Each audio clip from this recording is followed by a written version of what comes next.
Feature Friday. The freshest. Hi. Hello, welcome to Feature Friday Plus. Welcome to Feature Friday Plus. It is a Sunday. You know, energies are a little low. We're here to talk. Vibing. We're vibing. I was in a pub for the first time in like 6 months. Well, Ever as since- you're watching this, I am probably at a pub for the first time since the whole Rona situation. Oh yeah, true. Yeah, As probably. you're watching, I'm probably. Yeah, it was very bizarre. Like, you weren't allowed to mingle. Like, you didn't talk to anyone from any other tables. Like, you couldn't go up to someone and be like, oh, I like your shoes. Can I have your number? That's how I flirt. I see. I suspect your success rate is very high. Not very. But yeah, it was just very strange. It was sort of like, and there was this lady. She was very charismatic, but she was sort of like the vigilante sort of thing. She was like, It's like the school coordinator. it actually felt a bit like the school. Recess time. What do you call it here? The fucking where you eat. What do you call that in school? Lunchtime, your break. But what do you call the place where you eat? Diner? The lunch hall, the diner. Diner, you wouldn't call it here diner. You call it a So lunch no. hall. The The hole. hall? The hole. The eating place. I don't know, whatever. The hole, but that the hole is like an open place without tables. I don't remember. Maybe someone can let me know the word. But it was very weird because Dining area. I guess, yeah. and in my school, you weren't allowed really to walk around or anything. You had to sit down wherever you were. What? Yeah, you had to eat because it was lunchtime, mate. You eat and then if you wanna start walking around, you go outside. Outside, you can do whatever you want. Because there's so many people, you go in this one-way system. I So see. if everyone starts, everyone would do it anyways. But there would, be a teacher there. So hey, stop It's like doing trying that. to keep control of They- everything. this pub was like that, and I'm not a big fan of pubs. There are some pubs that I enjoy, occasion, but I'm not a big fan of pubs. I think bars are a little bit better. Yeah, bars and like lounging. They just fit more my areas. vibe, yeah. Yeah, me too. I agree. I think Pubs make the best stories, though. I was gonna say pubs are the most culturally amusing things in this country. In London, in the Yes, city, yeah. yeah. Actually, in the whole country, in the yeah, country, yeah, in true. the whole country. Yeah. I think pubs are like part of the identity of England, and you get that a lot also in Ireland, but I think it's just pretty proper of like Ireland. British. and It's just very British. Yeah, Wales it's so as well. cool. It's so cool. The United Kingdom. Yeah. Let's call it that way. And now that, like, we mentioned it before in a podcast, the Spanish special we did on Friday, it was like, now live performances are starting to come back and stuff, but you're still seeing a lot. Certain rules though. Oh, a lot of rules. But you're seeing a lot of artists also, absolutely cancelling everything. Like, for example, Travis Scott did that. Tyga has done it. Yeah. There's some news about that. He cancelled his stuff. Like Blink 1942 cancelled as well his thing. Blink 182. Their thing, sorry. I didn't know Yeah, about that. like there's this article we found saying, go up.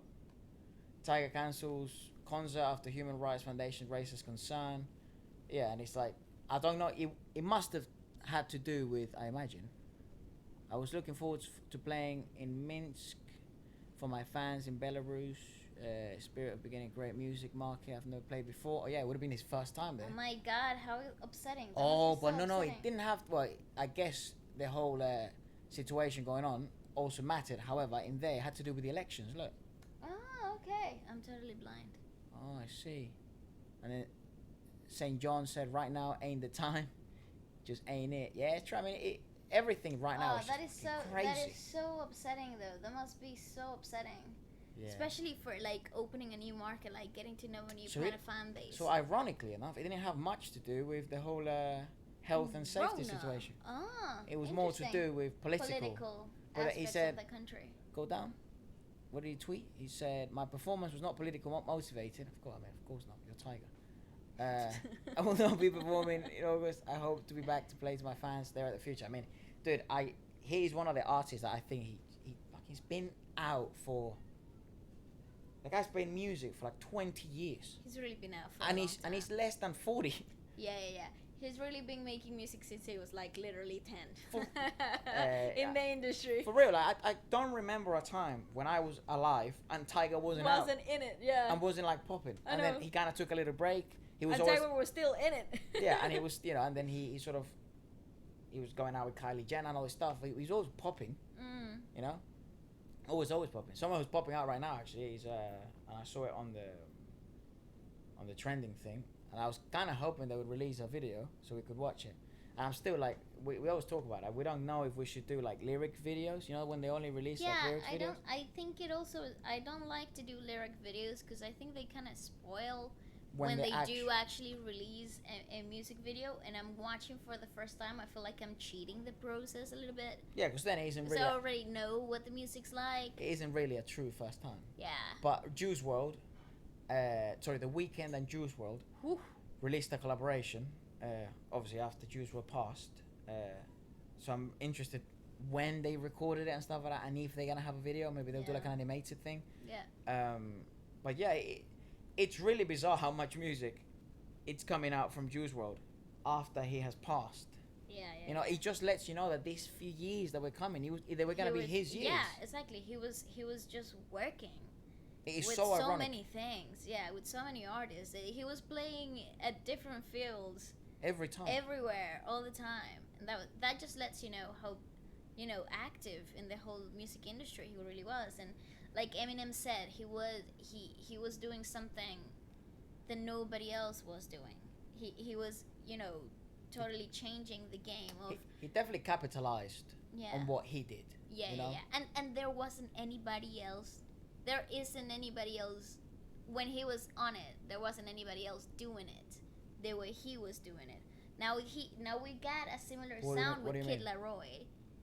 Yeah, but he's been directly mentored by him. Exactly, but now we've got that, like. Well, I kind of like. What are you talking about? Like that kind of like his that whole singing with rapping. Yeah, that melodic rap thing, but it was so. It was very unique to him. Yeah, it was very unique to him. You know, it's very specific to his own. But the whole style. sad, like kind of sad and sad lyrics, that was a trend. You know, that was a trend. I think he was the rapper that was probably able to capitalize off of it the best way. I think I'm there with you. I don't know. I don't know who really started it. Me neither. Could have been him. I'm not sure who started the whole sad rap. You remember when that was like, that's what people called emo rap, wasn't it? Like is that what people called it or something like that? But I don't know if he actually started it. But the thing is, you can take a trend, right? Yeah. And ride with it, but the evolution of the trend that you create, like as an artist, that's on you. And I think that's what he really did with that whole idea of like, sad melodic rap thing. Let's jump in a trap beat, but I'm gonna kind of sing, and I'm gonna tell you about my life struggles in a different way. And I think, that concept might have already existed, but I feel he made it evolve, and he was the one leading that ship, Yeah, I mean, I wouldn't argue against that. I think you're right, but it was like I think what he was able to do better than anyone else that sort of came from that environment of rap, that kind of like new branch of rap that kind of emerged, is that then he was able to make hits out of it. Not many people were making hits out of it. I mean, testimonials of his producers, like he would jump into the booth and make a hit after a hit after a hit. And that's something so very unique to himself. That doesn't happen often, especially in the recording aspect of music. He actually has a song with BTS. Oh, for real? Yeah, I think it was a full-on collaboration. I don't think it was a feature. I think it was a full-on collaboration. That's amazing. So we should definitely check that out on Future Friday Extra because. I agree. Yeah. Yeah, I mean I've always listened to a lot of Juice WRLD, but I find myself listening more Juice WRLD now than ever. Well, there is a lot of. That sucks, doesn't it? It does, but I actually also think that there's a lot of material that's coming out right now of Juice WRLD, like a lot of it. Yeah. And I think that's being put into our faces a lot more than a few months ago before, or it kind of like reminds you, like, hey, I'm gonna listen. Yeah. He's got so many albums, Exactly. 3, 4. He had also some collaboration albums like the one with Future and stuff like that. But yeah, It's crazy. it is very crazy. Talking about now that BTS came to my head, they're gonna release a single, right? Like in September. Is at the end of August, if I'm correct. I think Their it's on the comeback. 26th of August. They've got their. I have it saved because I looked at it and I was like, oh, this is important information. Let me just. So their comeback it should be on that date. So that means like a video and all that stuff is coming. Yes, Cool, I nice. believe that's. I think that's the. They have a whole plan, of course, of what's about to happen. But I know, you know, they had a movie. They have a movie. Yeah, they have like a movie thing. What? It's called like I have it there. It's called like the what the hell is it called? Well, I have the promotion schedule here. So the teaser photos came out on or coming out on August 11th. Yeah. Like Tuesday. Yeah. So that whole week, they're having teaser photos released. Oh, we should check them out on the channel. It'll be Yeah, fun. definitely. So Dynamite official music video teaser number 1 comes out on August 19th. Right. The Countdown Live comes out on August 21st. Yeah. And the official music video releases on the 21st at 12 a.m. here. So like midnight. So that's on the 21st. Yeah, on the 21st of I'm more August. than happy to stay up.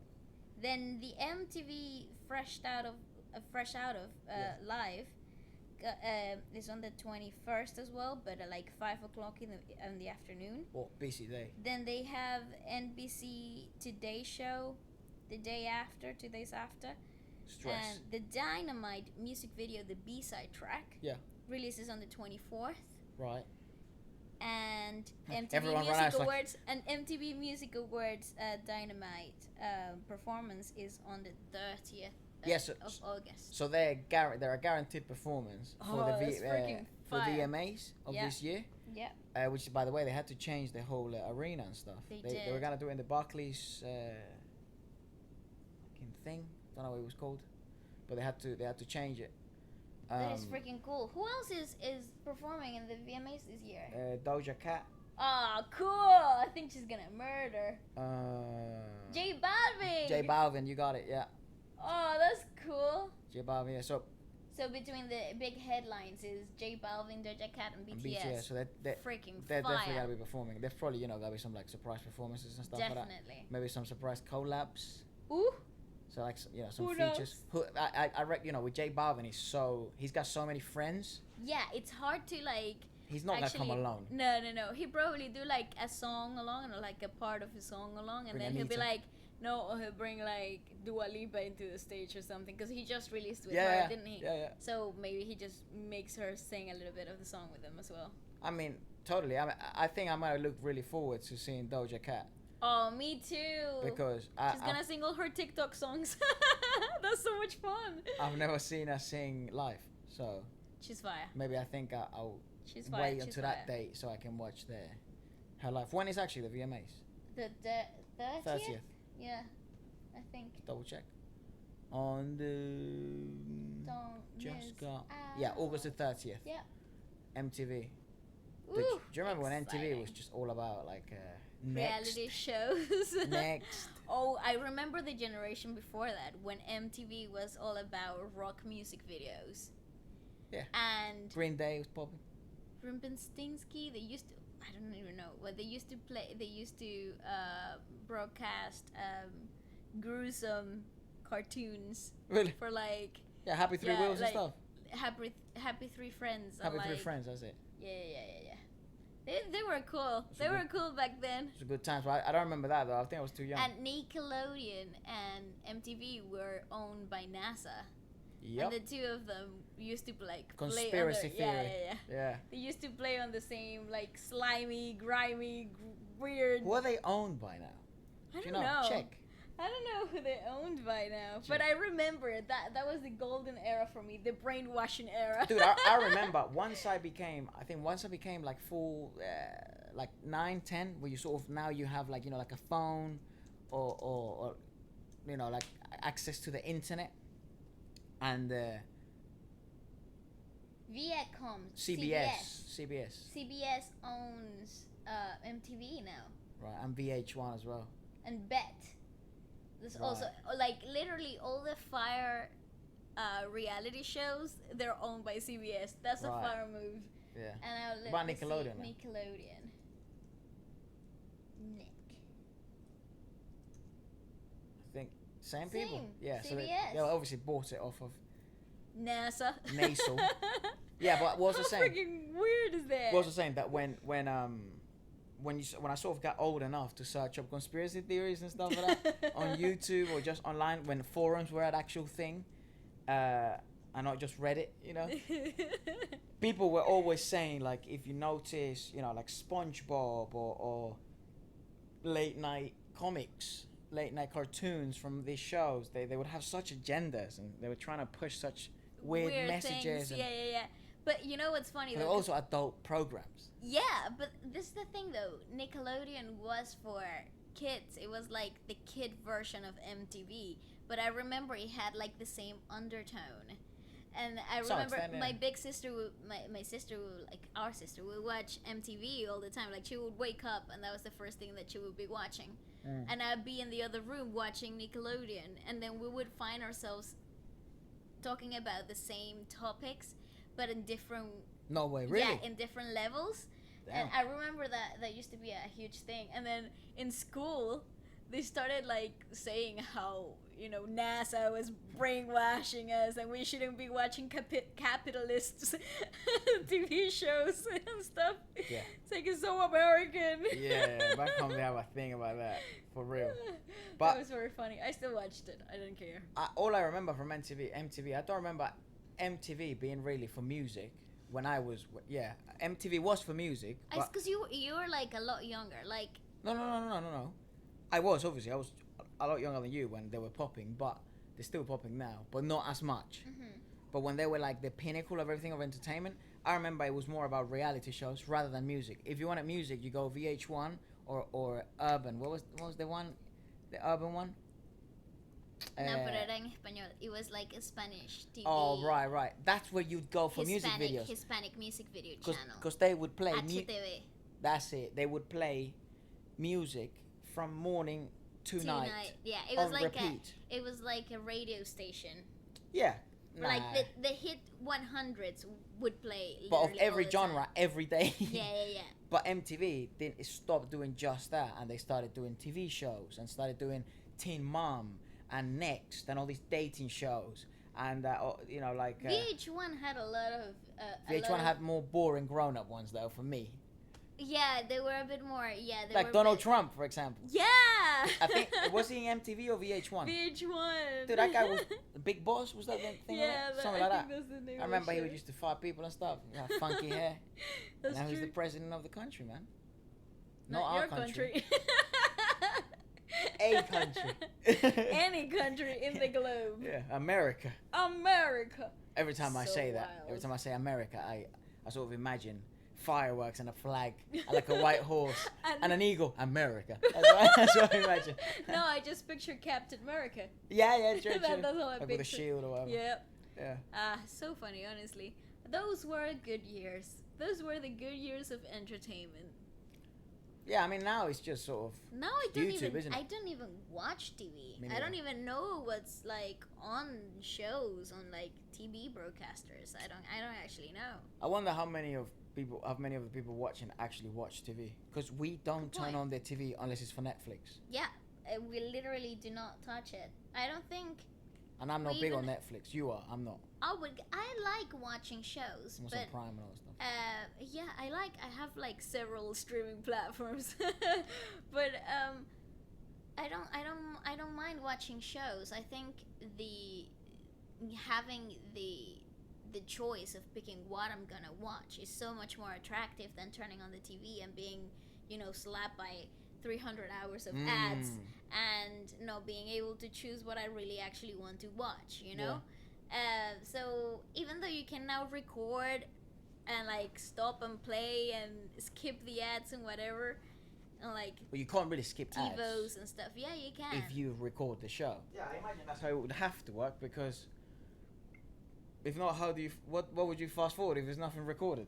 Yeah, no, good point. And you can't predict what's coming in the future, because he hasn't played Recorded yet. yet. Yeah. Yeah, okay, no, that makes sense. I think that's the main reason why I hate TV. I hate ads. Yeah, me too. It's like why I hate the No, radio. I hate ads that have nothing to do with me.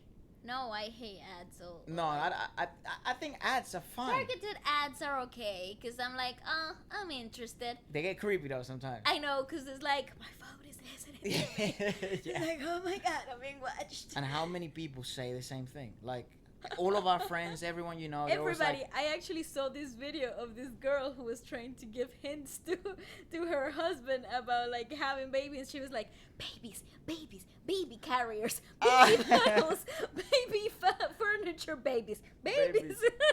Just so To when the he would phone, search so- up. Oh, Jesus. Whoa. And I was like, God, that's so funny, but so creepy. Yeah. It's sort of like, yeah, genuinely, I think your phone is definitely listening to you. Listening. But yeah, everyone says it.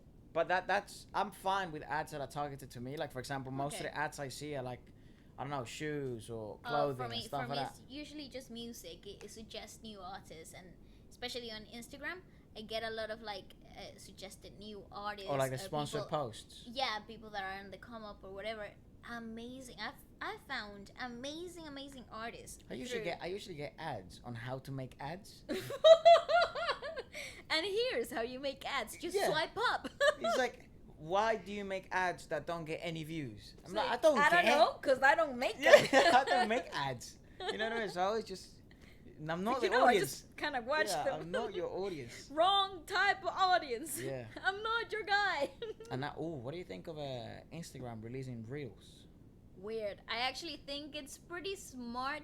Dude, It's how a pretty clever is that guy? Yeah, I was gonna say he like Monica and I were talking about it yesterday. We had like a 3-hour talk by FaceTime, and she was like, you know, it's funny because he is the guy who works smarter, not harder. You know, he is the literal definition of that, and I think that's pretty clever though because he obviously sees how the platform and the format is working for other people, how viral it can be, and then he kind of like tweaks it a little bit and puts it into his own platform. Fire. And it's doing great. On Instagram, the response of people is very positive. I mean, if you think about it, Instagram was already reposting a lot of content from TikTok. So people were already familiarized with the idea of TikTok and how the format worked. Oh mate, yeah. Rather, even if they weren't TikTokers or on TikTok themselves, TikTok users. So if you were an Instagram user like you are, you probably came across a lot of TikToks and saw how it worked. So now I think the audience on Instagram is totally familiarized with the idea. Oh, definitely. I mean, I don't use TikTok at all. I was on it, by advice of, agencies and all this stuff. You have to be on it. It's the newest app and all this stuff.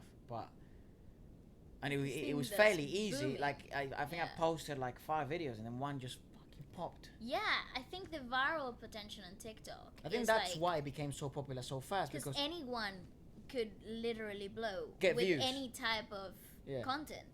I guess, yeah. And I mean, it was also, it had such a homemade feel. You get, obviously, the higher quality people that sort of, if they were going to do, the dances and stuff, it looks slightly better than some of the other ones, but you get everyone trying to do the dance and stuff But like anyone could do it. Anyone could pick it up and try the routine. And that. I think that's probably why it's a very attractive app. Also, people's attention span, we're part of it as well. Just sort of scroll and all this stuff. And you get caught up in that loop for hours. Yeah, but my experience was, I was on it just to post, not to consume.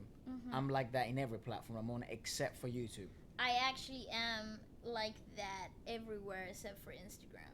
Yeah, you consume a lot of Instagram. That eat is Instagram. that is literally my platform. Surprised you're not big on you're not bigger on your YouTube consumption of like content. I try not to because I Kitchen stuff. my cooking videos. Roasting me on camera. No, there's nothing roasting about. I adore cooking shows and cooking videos. People making food that I cannot eat is the best. Is that why you like it? Yeah, it's like I'm vicariously living Through the it. video, yeah, I see. But I don't use a lot of my YouTube because I have to post a lot, so I go back to my history and check the video titles and go back to the editor and post and stuff. So if I consume a lot of cooking videos to find the videos that I'm looking for, Oh, then you can't they're really like see them. down 300,000 videos Maybe below. you should just make another user. I think I was thinking about it the other day. I use a personal for you, and then I use a just to watch BA Test Kitchen.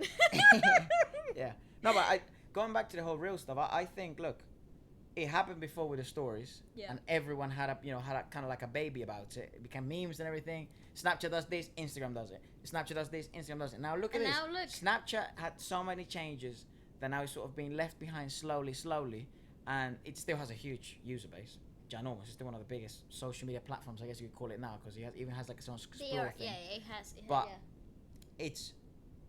it copied the story bit, the best bit about Snapchat. The most dynamic part of Snapchat. Yeah, the best bit about Snapchat. That's why you would go to Snapchat. Send messages, pictures, and watch people's stories. Yeah, good right? point. Yeah. You could do that. You couldn't do that before on Instagram, so you couldn't send images that would erase themselves. Yeah. Now you can. You couldn't do stories, but now you can. Temporary, yeah, images. So, problem solved. Like, why would you compete? How are we competing with Snapchat? Well, we're gonna copy exactly the same thing you do. But we're gonna tweak it and give it certain perks that Snapchat didn't have. Well, like, at the beginning, it was worse. Yeah. Well, yeah, good point. But then it got better than Snapchat. Of course. And people, I remember my friends were like, why do I have Snapchat if I got Instagram? And most people seem to be on Instagram than on Snapchat. Yeah. Because and then they would be posting the same story on Instagram and Snapchat, and people be like, why do I need both platforms? I guess. Unless you're at least on my friendship circle. Yeah, I reckon unless you're a content creator, there is no point of having both. If you're a content creator, yeah, there is a point of having both. But if you're not, just stick to one, because you're probably gonna your friends are also on Instagram, most likely. Exactly. So, but now it came to the realization, okay, what's the hottest new thing? Well, TikTok is killing. It was kicking Instagram's butt until beginning of the year. Literally. Actually, no, until June. Until the scandal thing broke out. Until the whole banning because of the Chinese. I think up to that point, stuff, freaking TikTok was living its best life. Yeah, it definitely was. Still is though, even with the whole threat of banning and stuff. I feel it's now taking a hit. It just because of the media coverage it's had. Yeah. It's so negative. It's definitely taken a hit. Now. Well, it was one of the biggest users. Like it had one of the biggest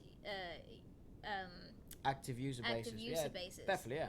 But so happy days for Instagram. So this is how clever it is, right? So he waits for a low, sneaks in, puts out reels, which by the way they announced around February time that they were gonna do that in app updates, sort of these sort of scripts things that they release, and only people who are really into the whole technology stuff watch, and then it just kind of went silent.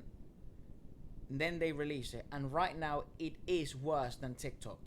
There is right now reasons for why TikTok is better than Instagram Reels, because TikTok is TikTok. It's had years. Actually, it's failed so many times. It's actually rebranded. Gotten so good. It's rebranded so many times. It's gotten so good at sponsored content. It's gotten so good at putting ads, so they becomes a profitable funnel.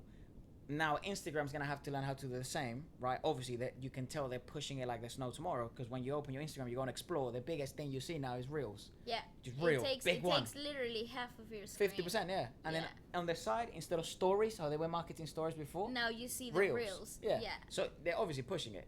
Like how we used to see IGTV on the top as now a quarter Reels, of the screen. Now we got 50% of the screen that is only Reels. Which originally that was the idea of IGTV to compete with YouTube, right? It didn't really work though. YouTube is too big of a shark. There wasn't enough of an incentive to why do I want to go to Instagram to consume the content that's already on YouTube. That was the problem. Same problem that happened with Snapchat and Instagram. Yeah. This time it happened the other way, because YouTube, it's the only platform that does what YouTube does. Yeah. That's why I like the whole Joe Rogan podcast deal with Spotify. Yes. If Spotify brings video and has a good user-friendly and creator-friendly platform, dude, I think that it's so good to have competition because Definitely, it YouTube keeps- gets complacent too. It's normal. Definitely, I also think it will broaden up opportunities for creators, and as viewers, I think they will have such a big plethora of choices. Content gets and better because there's content. competition. Yes, and then who's with who's doing what, Yeah. and I think it becomes really entertaining overall. Yeah. Even in the whole chisme side of things. What is it, like Gossip. Gossip, yeah. This is what I think is gonna happen. Reels is gonna overtake TikTok Me too. I think so. for a little while. Mm, For a little while. who do you If- think it's gonna get bought? Well, like TikTok's TikTok definitely gonna buying. get It's, bought. it's getting bought, definitely. I think if it doesn't get bought, it will be such a surprise to me. To me personally, I think it's definitely getting bought. I think it's so foreseeable though What? that it could get bought by anybody. Oh yeah. I mean, not anybody. I think Yeah, but I mean the big sharks in the tank. it's interesting. Guys. People who've got to invest. Apple's invest. looking very interested in buying TikTok. Obviously, Microsoft is the one that Donald Trump has suggested. President of the United States of America has suggested a deal, and he also wants a bit of the treasury, because he course. obviously got involved. He's such He's a businessman. businessman. He's a businessman. Such a business guy. He's like, where can I put my hand in there? Yeah, he's still, even though he's the president, he's still a business guy. Of course. So, but and the presidency is not gonna last him forever, so. yeah, I guess. But I reckon he would get bought.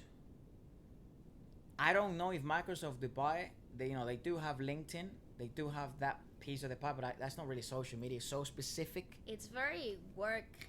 Yeah, very work specific. Work specific. What happened? You choke. I don't know. My R got really confused in my throat. Yeah, but it's very work specific, so it's not really social media. So if Microsoft wanted to start competing, with Facebook,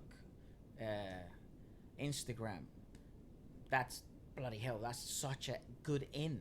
TikTok. Definitely. As long as they don't mess it up, all they have to do is keep it exactly as it is and add little bits, which it won't happen. Gradual. Which that's not gonna happen, by the way. Microsoft is gonna we're gonna make it a Microsoft app, Yeah, right? Or Apple is gonna be. I think Apple has a better chance of not messing it up. I think so too. I think whoever buys it needs to keep it as as it is as possible Especially because Apple. for the whole adjustment period. Especially because Apple has such a. They do such a good job of aesthetically pleasing interfaces, user friendly apps. Yes. So yes. they would murder. If Apple Yeah. buys it, they would murder. Microsoft also does a great job. I just think, I don't know. I think they're the kings at aesthetically pleasing visuals. and I hate Apple. I'm not a big fan of Apple. I adore it. I live by it. Yeah, I mean, I don't. I shouldn't say I hate it.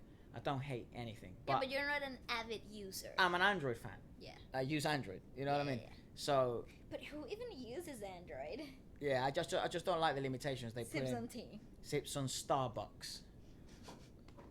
More Whilst- Apple. Whilst holes their iPhone. Yeah. But it's, I don't know. I just don't like How the limitations. basic are you? I don't like the limitations that Apple puts on its user. I think that there Because are I'm a bit more pros. tech heavy, There you go. I think there are They're pros a great and phone, cons. though. A great bloody phone. I think overall they're an amazing Ecosystem. Yeah. I think once you get hooked, you really do get hooked. Like everything about it works so seemingly amazing. Yeah, I agree. Like the transition from one device to the other is just so Seamless. Yeah, seamlessly. Seamlessly, and it works so beautifully everywhere you go, wherever you're going. Like I think it's also very universal. Like you can go to like the end of the world and you will find Apple products, that you can still update or whatever. And I also adore the fact that they give you new software updates. Like I don't think Everyone you get does that. Yeah, but I don't think you get that with. Do you get that with Android? Of course, mate. Like, did they get like change the whole settings and everything? Everything, yeah. Really? Yeah. Ah. The thing is, you guys, Like the processor and everything changes. so your physical process of the phone wouldn't change. No, I This is know. a physical component, Okay. so you can't change it. Can you That- tell I'm super tech savvy? No, so you've bought it like that, so it just stays like that. Uh-huh. But sort of like system updates Uh-huh. and software updates, Yes. things that are understand. not hardware. Yeah. Those ones you can update for sure, and it happens the same your- on Android. And yeah. Androids as well. Yeah. Ah, that's pretty cool. I think So don't use I think the reason why it feels like wow every time an update comes it's like in Apple, getting a new phone. because they also market it so well, like you're getting iOS 12, iOS whatever it is. I don't haven't used Apple in years, so I don't know what you're on. 13 point something. Exactly, and now the icons have changed. Everything And now is new you gestures. got new emojis and stuff. iMessage games, and you know what I mean. They do really. That's what I mean. Cool. That's what I mean. They're really good at that, and I think the demographic of TikTok would adore that type of stuff because I feel most of them actually have Apple phones. Anyways. I was gonna say I think the majority of this is me just being speculating. It's a guess. Me too. I totally don't know. speculating, but I would think that Most majority TikTok of users. TikTok users have Apple phones. I would agree. I don't think that's a wild guess. No, I don't think either. iPhones, yeah. I don't think that's a wild guess, dude. I think it's like the most popular phone ever. Well, let us know what you're watching this podcast on. Yeah. What type of device? An Android or an Apple? Yeah. I think I'm gonna get the Google phone actually. You're gonna get it? You know what? When before I bought the XR that I have right now. Yeah. About 2 years ago, a year ago. Yeah, a year about ago? 2 years I ago, can't right? believe now you're one behind already. I know. But I'm So actually, what the- but you know what? I don't feel like I'm behind whatsoever. It's still a good phone. The XR is still a good Everything phone. works. And the updates still happening. Nothing's being like stupidly slow or Nothing anything. slow or anything. No, yeah. no. Like I don't feel like I'm behind or anything. I actually think with iPhones you can wait 2-3 generations before Whoa, bro. you. Like if you wanted to. Yeah, of course. Yeah. If you couldn't wanted really to, yeah. course, If you couldn't afford and you're not, and like the monthly upgrade, you know, like you pay and then after a year you upgrade to the next one naturally.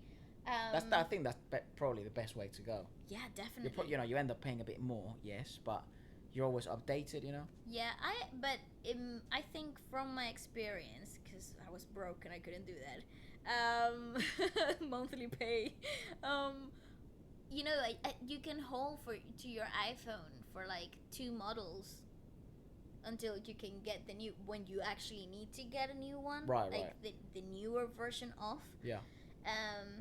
And it still works fine for years. Like everything, it's pretty okay.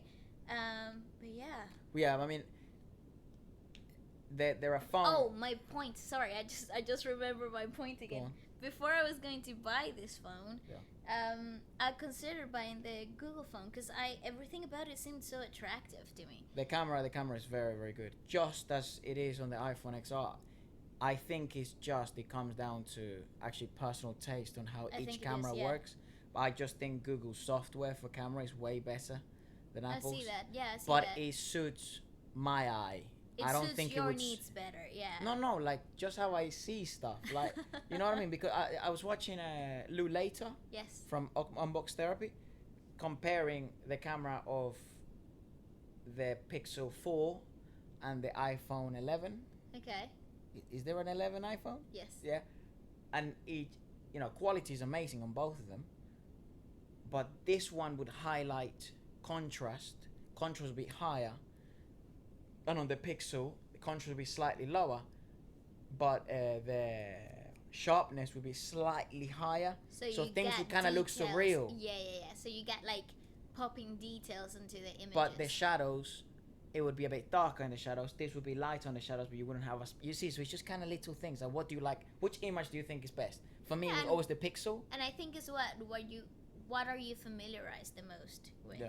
I think that's a key. That's a key element. What else has been happening in the music industry? Music tons planet. Of stuff. I mean, Cardi B explains her. I think by this time it should be already out, shouldn't it? Yeah. Yeah, we just watched it. Choose World. Yeah. Well, what was that thing about Taylor Swift? You said it off camera. Oh, yeah, I have it here on my phone. Wait. I just have to put my granny glasses on. They don't look like granny glasses, man. I know, but I feel like a granny. They drip. I feel glasses are drip. Yeah, like it's like an accessory. Of course it is. It's really not. It's necessary. I would hate to have glasses. Yeah. But I wouldn't be mad if I had some. you know, like I try to like have different glasses. The thing is, that'll be expensive as hell. Yeah. So we were looking for. I don't know if it's gonna be a big jump or a big skip, because the camera just kind of, I don't know, spazzed out. out. We've had a little problem with our SD cards and the camera. And we're still not ready for live streaming. No. we found out sadly today that we're really not ready from bloody streaming live. However, I do want to. I don't want to. Sometimes. From next week onwards, we will be on Spotify and iTunes. Woohoo! On iTunes podcast, like Apple Podcasts, and okay, I'm a bit nervous. and Spotify podcasts and stuff. Pretty cool. We haven't signed a multi-million-dollar deal with Spotify, but we'll still be we're on just it. Jumping on the boat. Yeah, why not? Yeah. Before the whole jump and cut, we were talking about what else is happening on the music industry, and Taylor Swift became the first artist to ever debut the Hot 100 and Billboard's 200 charts simultaneously in 1 week. So she was topping 2 different charts with the same song at the same time. So in the top 100 and the top 200. So what was she? Number 100? No. She was number 1 in both. She was number 1 in both. That's what I'm saying. But if she is number 1, yeah, but there are two different lists. You don't understand my point. Yes, I am, because you're saying if you're number 1 in 100, then that means you're number 1 in 200 too. Yeah. But that's not how it works. Is it? So who that's makes? That's not how it works. Who makes the rankings? Billboards. So Billboard has a 200 top 200 songs. Yeah. And then it has a top 100 song. Yeah, and she was number 1 in both of them. How can she not be number 1 in both of them if know. she's number 1 I'm just in one saying. of them? Ha, let me keep reading. Does anyone get what I'm trying to say? Of course, but it works differently. Taylor Swift landed yet another number 1 with her new album Folklore, and achieved the biggest week of 2020 to boot. Right. The record started with the 846,000 equivalent album units earned in the U.S. In the week ending of July 30th. So maybe it's in 2 different countries? No. Oh. That marks the largest registered for any album since Taylor Swift's Own Lover, which debuted at number 1 on September 7th in 2019. So, she just single-handedly took number 1s all across the board. But isn't the right thing would be she just took number 1? Yeah, but she did it twice in 2 different lists at the same time. 2 different lists? Yeah. So what, maybe 1... 2 different counts. Because one is for, album sales and the other is for, singles. Right. So her single Cardigan hit number 1. And then her album Folklore also hit number 1. Oh, right. I see. Simultaneously. Yeah. I see. So, the debut track, the promotional track, the album is doing as well as the promotional track. That's pretty impressive. Yes. That's pretty. I didn't get it before. I don't know. Okay. Also, Harry Styles ruled the top pop song charts. Yeah. As fans celebrated Watermelon Sugar Day Hi. on social media, August the 3rd, Harry Styles ranked up another chart feature, landing the pop songs radio airplay chart with the Sticky Sweet song. The singer also became the first member of One Direction to notch multiple number 1s of the chart. Nice. Congrats to Harry! Congrats indeed. Yeah, he made $50 million. 50 million, yeah, 50 million something. What is it? I lost it. It's here. Earns 50 million. Since launching, £50 million. Since That's launching solo career. That's freaking wild. It's a great move, man. Wow. It's a great move Wild. going solo. The best movie made. Yeah, it's a great move going solo. I supported it from the beginning. Yep. Amazing. Miley Cyrus teases her 7th new album. Oh, that's pretty cool. That's pretty cool. I love Miley Cyrus music. We were listening to The Climb the other day. Oh, Hannah Montana stuff. Old Miley Cyrus is like... Was it beautiful. The Climb and what else we were listening to? The last song. Yes. With David Bisbal. Ah, the remix. That's the remix. That's the Latin American disc. Oh, dude. every time I hear that song, it makes Just me hits want a to nerve. be 10 again. Yeah, yeah, it really does. It's so weird that nostalgic. I'm 22 now. I don't That's feel 12 like it. years later. That's a whole child. Oh my gosh, dude, that is so weird. Like, I'm an adult, I guess. You are. Yeah. At least I like to think so. Efra doesn't have a 20-year-old mindset. You are either a 40-year-old man or a 7-year-old kid. There is no in between. No in between, dog. Yeah. I You think either- extremes are a lot better.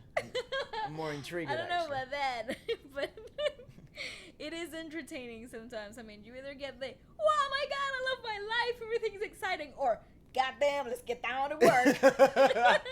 A 40-year-old Southern man. I guess. It's Yeah. so funny. I adore living with you. But You're funny. it is weird thinking that was 12 years ago.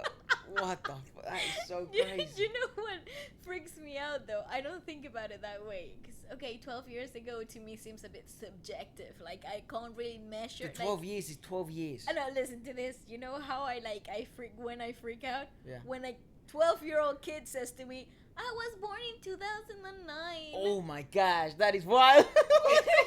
You where? How the F were you born there? Like, why? Yeah, to Your me, parents are mean. to me, no one was born after 2000. That is actually how I feel. No, to Everyone after 2000 is a kid, but they're now 20 years old. You know And I was what? only born in 98. Yeah, Well, I focused well- to have the 90s. No, my God! You know what freaked me out when the first time I asked one of my younger cousins, like, "My God, when were you born?" And he was like, "In 2002." And I'm like, Oh, bless your soul. 2002? You're- I what are was you, in 5? second grade, dude. I was nearly 7 or something. Yeah, you were living. I was already like, I had You could walk to school alone. corrida por cuatro plazas by the time he was being born. I reckon now I'm old enough at 22 to say, back the in my old days, yeah, back in the 2006, sixes. Let me Yeah. tell you, 2006 was the golden era of music. It was a vibe. I was No, to me, In- 2012 was. I was in year 6. I was about to like 6th grade. I was about to go to like middle school for the first time. Yeah. Everything seemed so fresh and entertaining. Life was wonderful. Yeah. R&B was popping. Rihanna came out for the first time. Fergie and was Fergalicious. She was. Black Eyed Peas was tasty. popping. Oh my God! I'm telling you, the greatest time was For 2006. all genres, actually. For all genres. R&B was popping. Everything. Rock Music was in popping Spanish as a was motherfucker. popping. Reggaeton was the best era of reggaeton. It's 2006. Come on, eat me. It was like, Come on, eat you. Yeah. It was Yeah. like, when people are like trying to smack back at you. Oh, right. Yeah, Don't know, I've never had that happen. me neither. I'm just saying. Street lingo right here. We just go straight to that. What's up? What's up? Yeah, but 2006 was the vibe. We just get out for our me. ones from the start. No, really. I think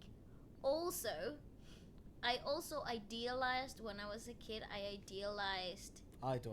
Idolized. I think that's the word. Yeah, I think Again, you're I right. said it confidently enough to roll with it. So. I'm gonna roll with it too. Yeah. I think it sounds fancy enough to be right. Idealized. Idolized. Idolized. Idolized. I idealized it Idealized. though. It's not idol. It's ideals. Never mind. I always had this fantasy that being 15 years old was also bomb. 15. Yeah, wasn't. How was your kids? Oh, you went to Italy. So I had like a surprise party, Oh, yeah, you did. Yeah. and then I went to travel to Europe for the first time. Hard, man. That's a hard ass quinceañera. Yes, quinceañeras was fire, but being 15 Wasn't as as cool as I had pictured. You know, when you watch a lot of like American shows that tell you, oh, being 15, oh, is the ball. It's the same as 21 or 18. And it's like, why doesn't this feel amazing? Why- That's why I feel people ask. Why don't I have 3 boyfriends? why am I not Well- going shopping every Saturday? Where is my bank account? Why Why hasn't don't my I- father given me a black credit card? Why don't I have a chihuahua that I can dress up? Yeah. You were watching too much High School Musical or that lady, what was it? Paris Hilton. Yeah, way Idol. too much. Yeah. No, I think- honestly. I think the age where I was like, why doesn't this feel like Like, incredible. awesome, was 16. 16, I think because you were already had the... Well, because here and in America, 16 is a the big deal. In And America, it isn't. Yeah, Swick 16s, dude. Oh, That's it what they... is. Yeah, that's what the whole It's thing 16 comes and on. 21. Yeah, Here back it's 16 home and 18. is not. Oh, 16 is whatever, mate. Back home, 16 is like... who cares? You're getting close to turning, 18. That's it. But no big deal, really. Just a normal party. Yeah, just anything. But 15 was the party. Yeah. Even for boys. Yeah, I don't remember what I did. Even boys, even when they didn't celebrate quinceañeras, they would still have like a big badge. Yeah, I don't know what I did for my 16. I can't remember. I was quite a shy boy at 16, I think. Was I? Yeah. Yeah. Still then, yeah. Yeah, I think you It were. took me a while to flourish, right? Took me a while to go out the show. Again, it's just when you can try to learn a new language. It's just adaptability. I And think. also, I was going through my teenage years, wasn't I? Yeah. So I was like, oh my gosh, I was very. I don't want awkward. people to think I'm weird. I was very awkward. I think I had a very awkward phase. I think that would be the best Between- advice. Oh, look at me. I mean, I was from the '98, mate. So I'm an old guy now, so I can give advice. No, but- an old soul. But I think that would be the best advice, though. If I could see myself, if I could see my younger self, like teenage years, like 14, 15, 16, it just gets better with time. Yeah, I think so too. I actually think I started feeling myself again. Same as like the whole crush stuff. So I guess dating gets better. Not love, but like but the idea showcasing. of romantic relationships Yeah, and like, interest in I think the that other. definitely gets better with years. Yeah, definitely. I think also your Becomes easier. and you become a bit more settled in who you are. I think when you're a teenager, you're experimenting a lot of what am I, where do I fit, what is my thing, By the time you hit 20, you finally know what like your style is, and you kind of know. I think you think your you do. Yeah, but you kind of roll with it a bit more confidently. I think even at 20, right? 21, 22, 23, 24, 25, 26, 27. I think it's towards 27 upwards where maybe things, because you've done it for you're so settled. long. Yeah. You become settled at the end of like the 20s. But I'm still a 20s. dumbass, Oh, definitely. I'm more, not saying that I have anything figured out whatsoever, but I feel like your perspectives and you become a Definitely little bit develop. more Oh, settled for sure. in who you are, I think. But yeah, it was a pretty awkward teen. Like 14 Most people. to like 16, I started feeling myself like comfortable. Damn. Yeah, like comfortable again. Yeah. Because after I left high school, Right. like coming to England, I think that's when I started embracing who I was before I started high school. I You know, see. it's like letting my inner kid be itself whenever I wanted to, and expressing myself through fashion openly, and experimenting with makeup. And if something went wrong, I just went back to the scrap board. But like openly embracing that, and I think also because you became way more aligned with your career and your path. Yeah. I actually think I found my safe space like music, early creative. on. Thank the Lord. I think honestly, I don't know where I'd be if I didn't. Yes, have- Lord. Yes, Lord. Yeah. I don't know where I'd be without arts or music. Honestly, I think that just the roughest years, and I mean, we'll probably agree on this because you saw me go through it. I think your roughest years were probably, definitely like high school time.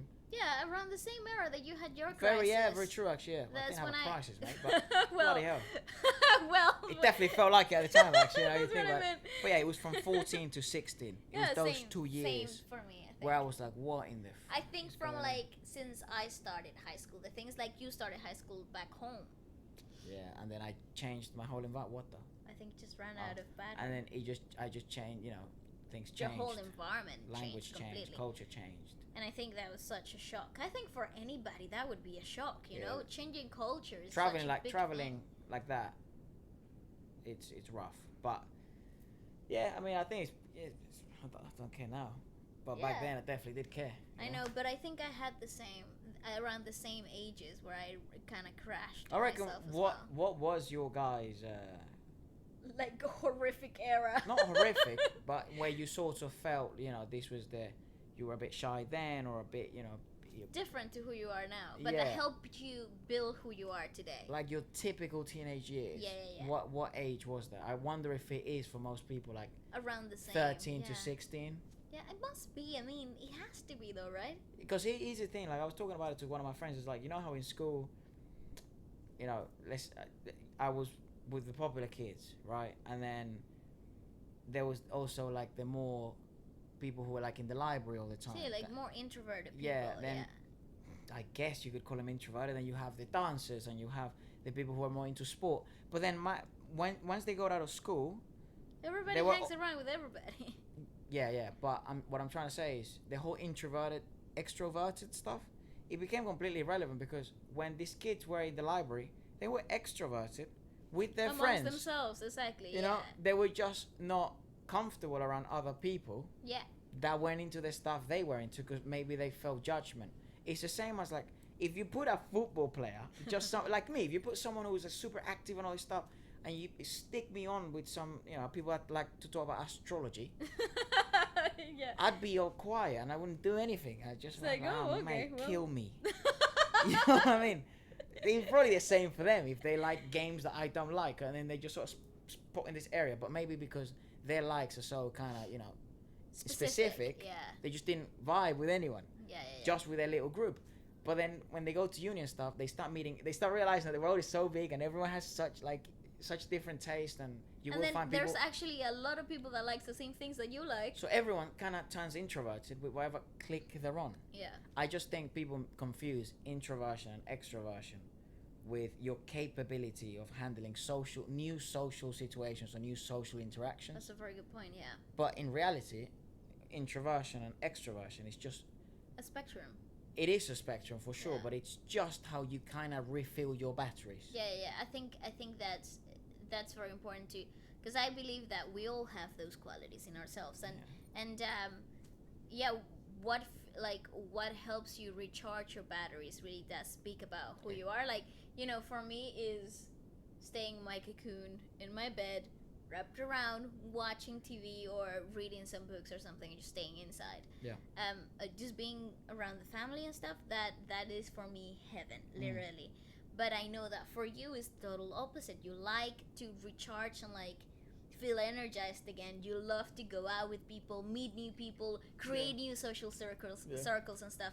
And that for me is naturally exhausting. I actually find that exhausting. Like, I have a great time and I'm there and I'm present and I'm loving everything about it, but there comes a point where I'm like, okay, I've had enough.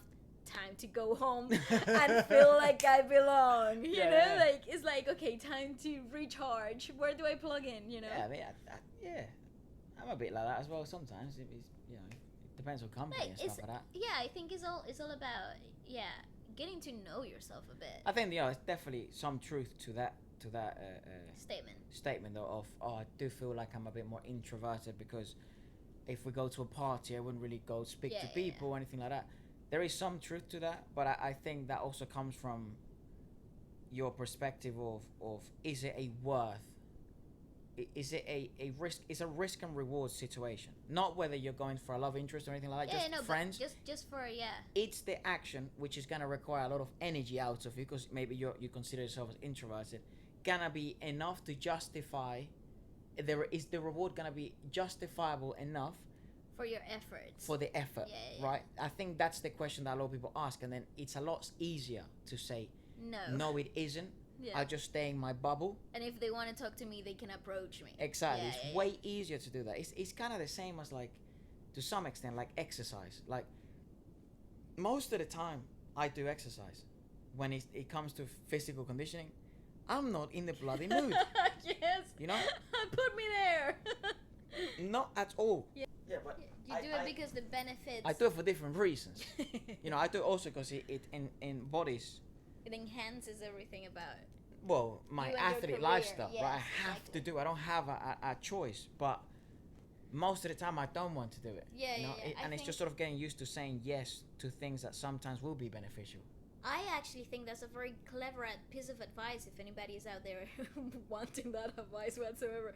But yeah, I think pushing yourself sometimes to say yes to uncomfortable situations that have a potential of creating a positive reward in your life, it's something that should be spoken about more often, because I personally in my life I find myself sometimes saying no to things just because I'm not comfortable with the idea. But it's easier. Even though I know that the outcome could potentially be positive in my life, but you know, you find yourself just getting stuck to your little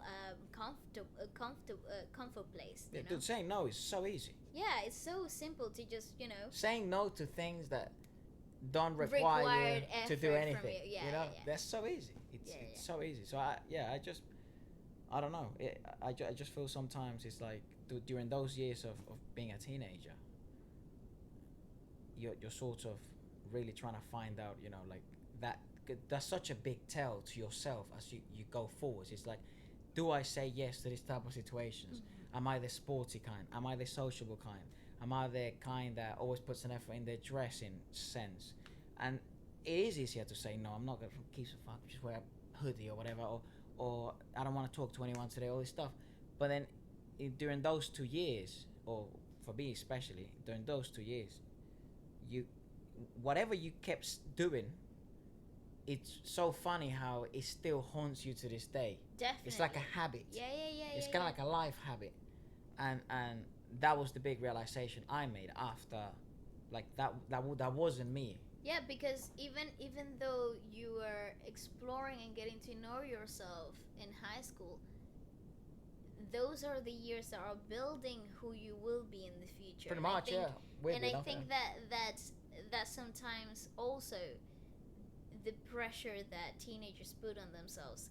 Crap, if I don't do this today when I'm 20, I'm not gonna have that thing. Do you think people sort of think like that? Definitely. I've had a lot of young people come to me because of coaching and stuff, you know, would have these conversations about like, oh my god, if I don't get this GCSEs by the time I'm like 17, I'm gonna be effed because I won't be able to get into university and my parents are gonna kill me. What am I gonna do with my life? And the world becomes so big, right? Yeah. And this whole anxiety builds up, and something that's just a ghost.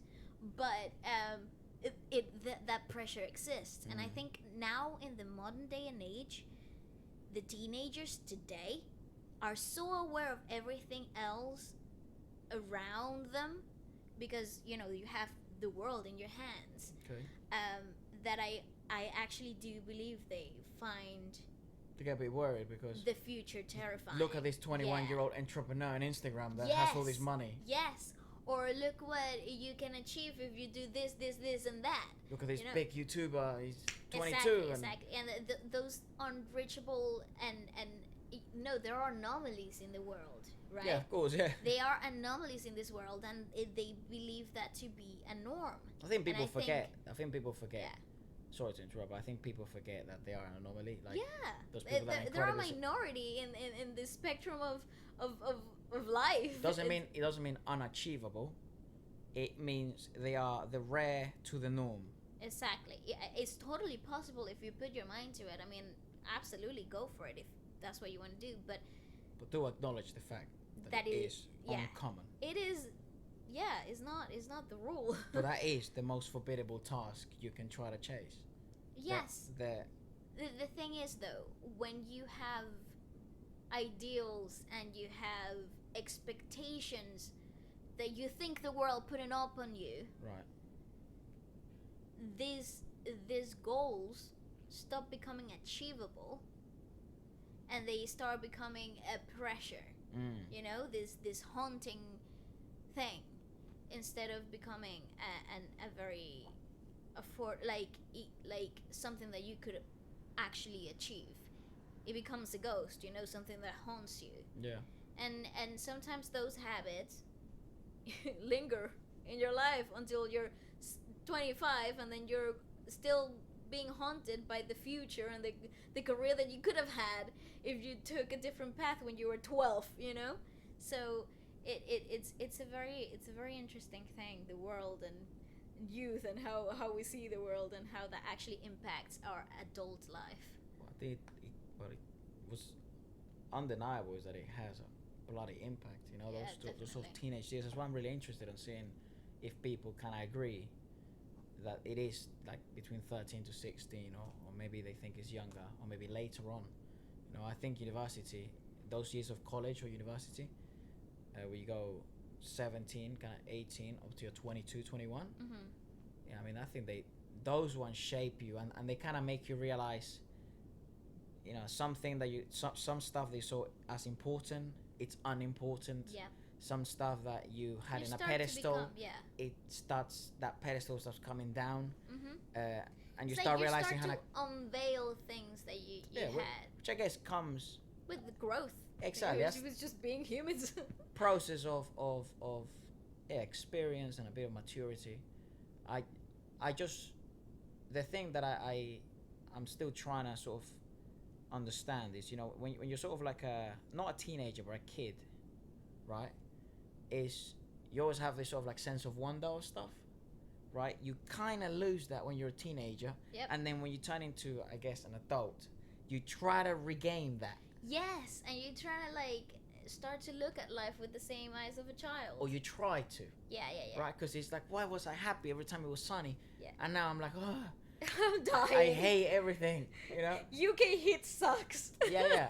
But when I was a kid, I was out and I was cycling and I was doing all this stuff. The heat meant that I would get a popsicle and the ice cream van would come around. But now I have to think about tax and bills and all this stuff. And I'm commuting in this freaking train, and there's 100 other people that are sweating. And yeah. You know, it's so interesting that you know how strong those sort of forces of time, youth, kind of impact you as you grow. Yeah, definitely. You know?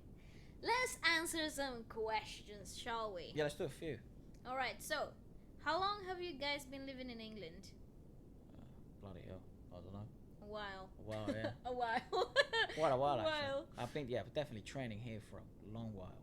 Yeah, I think I've been living in Europe for over a decade. Yeah, definitely, yeah. Yeah, you have, definitely, yeah. Yeah. For sure. It's crazy. Okay, which decade do you think had the best sense of style? Oh, that's a good question. Which Like decade? fashion style. Which decade had the best? For me, the 90s, early 2000s up to the 2006 was like the bomb. Unpopular opinion. Unpopular opinion. Me. I'm gonna say an unpopular Oh opinion. no, you're gonna be saying the fucking 80s. The 80s sucked, okay? It sucked. No, from 2018, 2020. Oh. Me. That's not a decade though. Well, 2010s. Oh, but that's 2020. Oh. I don't know. You know, between 2010 and 2020. Yeah, the 20s. The 2020s. Yeah. The modern day and age. Yeah, I'd say now. Now. Yeah, because there's such talk and pressure right now on openness on fashion. Oh, good so point. it's allowed And for the first time. accessibility Of and flexibility everything. for everybody, anywhere, Okay, I'm with you. You see that That's point? good. And That's I'm- something that hadn't happened before. So guys are trying things that I never thought I would be trying, or I never thought would Yeah. look good. But because I see fellow models or fellow friends or stuff like that, and I'm like, damn, That that's actually that is- designer, that guy he's mixing stuff. That's Yeah. different. No one's done that. So I feel now, especially now, designers and have such freedom, because there's literally, you actually get told off if you put boundaries now. Yeah, definitely. I actually think, good point. If we're gonna talk about freedom of style and embracing everything about humanity itself, I think, yeah, from 2010 to 2020, Yeah, I'd I say think now, it's definitely Definitely some fucking crap choices out there. Oh, but I think that happens in every decade in fashion. Well, a decade is a long time, yeah, true. Yeah, that happens over every decade on fashion, I think. Yeah. But what I love about this era is that even though fashion is cyclical and a lot of things are coming back from ages ago, the twists and the openness of genders and boundaries itself, they totally changed. Yeah, for and fashion, so I think that's open. when in fashion, yeah, it It's shouldn't really cool. be boundaries really. When it No, comes to I that. think it's part of the artistry of humans. And I wasn't like that, you know that. Yeah, You yeah, know, yeah. it's just because I'm in that industry recently that I've sort of my eyes have been sort of open to that. Yeah. But yeah, I think probably 2010s to 2020s. Okay, I actually don't think that's such a hot take. That's pretty. I don't hear people say that though. No, I don't. I think also because you have to let, when people choose decades, you also think of, you've let the decade settle, and then you kind of like take it in later. And I think that's why people usually True. go for, True. you know, older stuff. Like for me, for example, I think 1995 to 2005.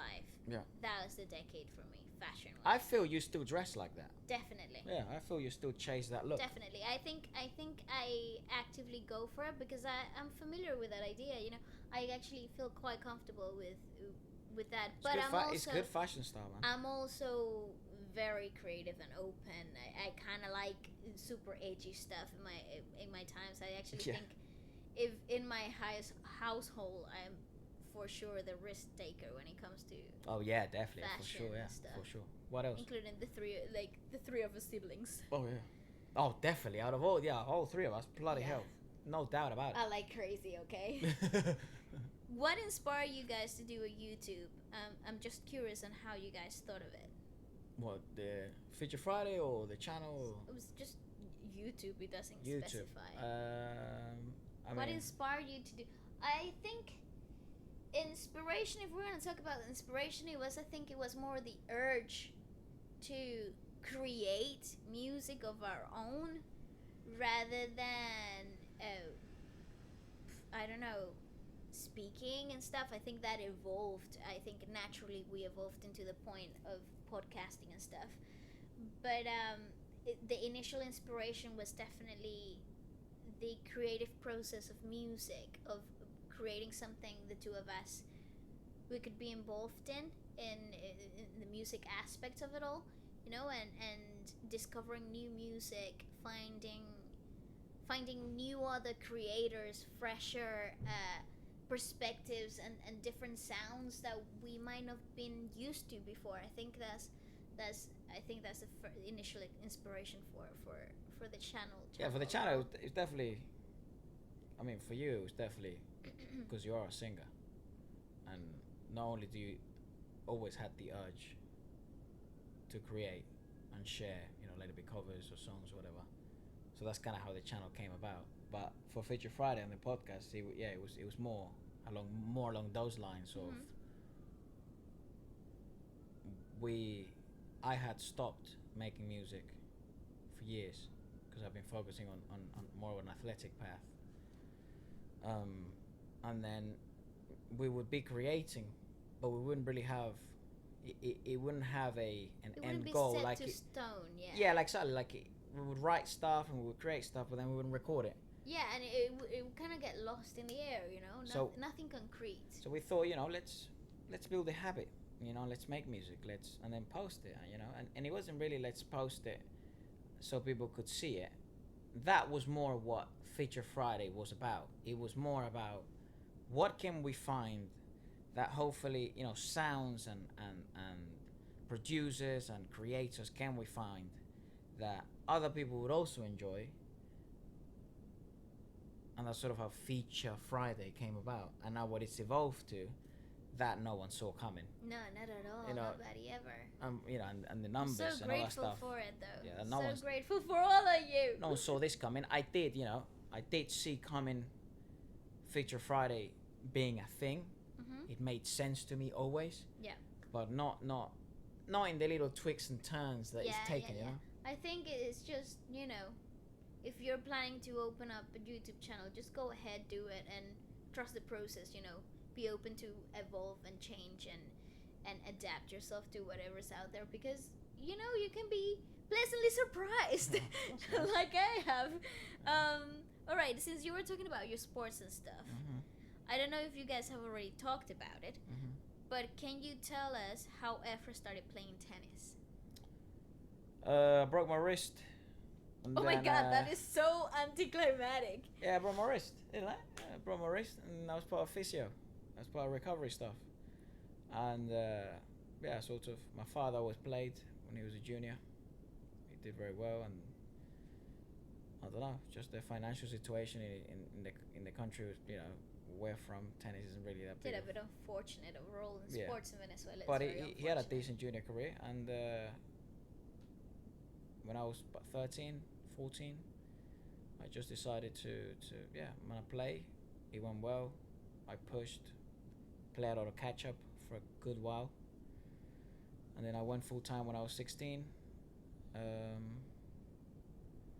Yeah, and then I don't know. I think that probably the main reason why I went into tennis was I'd always been very athletic, very very athletic throughout my whole upbringing. But with tennis, tennis was probably the most difficult sport I have chosen Did you? to do, and Seriously. yeah, well, not only seriously, it's now the career I have, but yeah, I got into it because it was literally just physical. I needed to recover my wrist. Recuperation, yeah. I don't know if people will be able to notice from here. You got 2 pins inside. Not anymore. Yeah, but you had 2 pins. And that was traumatic. That was traumatic. Because Bally had to be there when they took him out. Yeah, my mom was there as well. My mom and my brother passed out. I didn't pass out. But you were in another I was about world. to. I was about to. My mom did, and that's what scared me. I was like, oh my gosh. And the doctor was like, oh my god, we gotta like fix the mom before we fix the child. Here's the thing. I was like, oh, everything will be okay. Me trying to hold the family together. I think I had an excuse to pass out, right? Because the pins were in me. Inside you. But my mother really didn't. Yeah, I think it was just very it was something. Oh, mate, it was a view and a half. Yeah, it was something nasty to watch. Yeah, especially if it's someone you love so much, go through that. It's a bit rough. It was her child. It's a bit dramatic, yeah. It was dramatic. It's fine, I survived and I'm fine.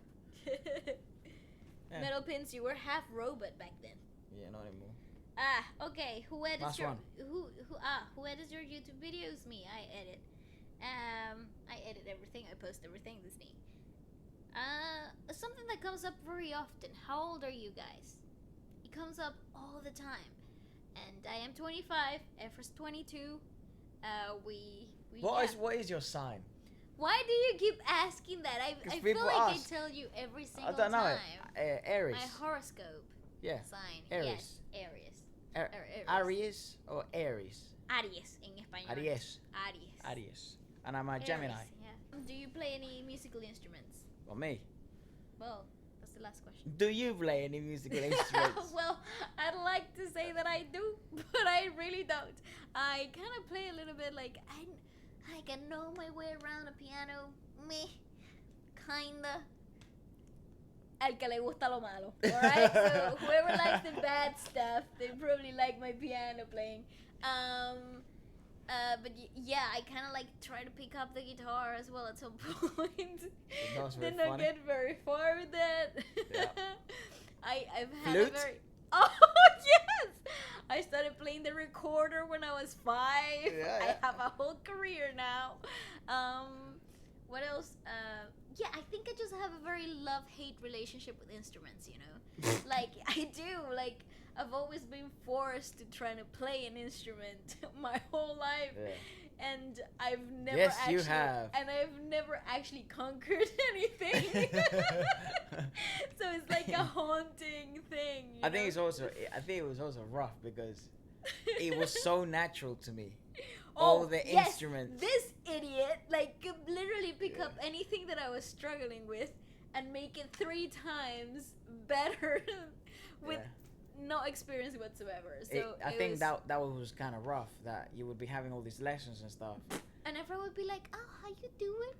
3 hours later, And he's playing the whole piece, and I'm like, 5-year-old playing this, 9-year-old piece on the piano. and I'm like, God damn it! Why do I even try? Yeah, that's why I think maybe that's probably why. No, you've never had jealousy or anything like that. Oh no. But no, it no, is sort of like, why is it natural to this geezer, and why is it hard for me? No, I just came to the conclusion that Efra just does it. Like, oh, Efra, I just learned something new. Learn it. Yeah. That's what you would do. Let me show you, and then he would learn it, and then I'll be like, don't have to do it myself anymore. Somebody can do it for me. Yeah. I mean, I never. I played. Even my freaking sister plays the guitar. A little, yeah. She's not. I guess she's alright. Yeah. And then there's me. It's like never really concluded anything. Yeah. I mean, when it comes to instruments, yeah, it's always been me, with the instrument stuff. Not really you.